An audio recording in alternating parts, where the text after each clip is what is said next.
কালো আঙুরের জ্যাম বানাতে আমি এখানে নিয়েছি কালো আঙুর, নিয়েছি সুগারকেন জ্যাগেরি পাউডার, নিয়েছি এক টুকরো লেবু আর নিয়েছি পিঙ্ক সল্ট।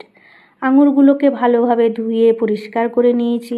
এখানে আপনারা আপনাদের ইচ্ছে মতো আঙুর নিতে পারবেন, যে কোনো ধরনের আঙুর নিতে পারবেন। কড়াইয়ে আঙুরগুলো দিয়ে ঢেকে দিলাম। একটু সময় পরে লিড সরিয়ে খুন্তি সাহায্যে আঙুরগুলোকে গলিয়ে দিয়েছি। তারপরে অ্যাড করে দিয়েছি পিঙ্ক সল্ট, অ্যাড করে দিয়েছি সুগারকেন জ্যাগেরি পাউডার। সমস্ত উপকরণকে ভালোভাবে মিশিয়ে নিয়ে তারপরে ঠান্ডা হতে দিয়ে দিলাম। এবার মিক্সিতে দিয়ে হাই স্পিডে ঘোরালেই কিন্তু তৈরি হয়ে গেল হেলদি আঙুরের জ্যাম। এইভাবে আপনারাও বানিয়ে নিন হেলদি আঙুরের জ্যাম আর পরিবেশন করুন ব্রেডের মধ্যে স্প্রেড করে দিয়ে ছোটো ছোটো শিশুদের। আর আমার এই রেসিপি আপনাদের কেমন লেগেছে কমেন্টে জানাবেন, ভালো লাগলে শেয়ার করবেন আর লাইক করে দিবেন।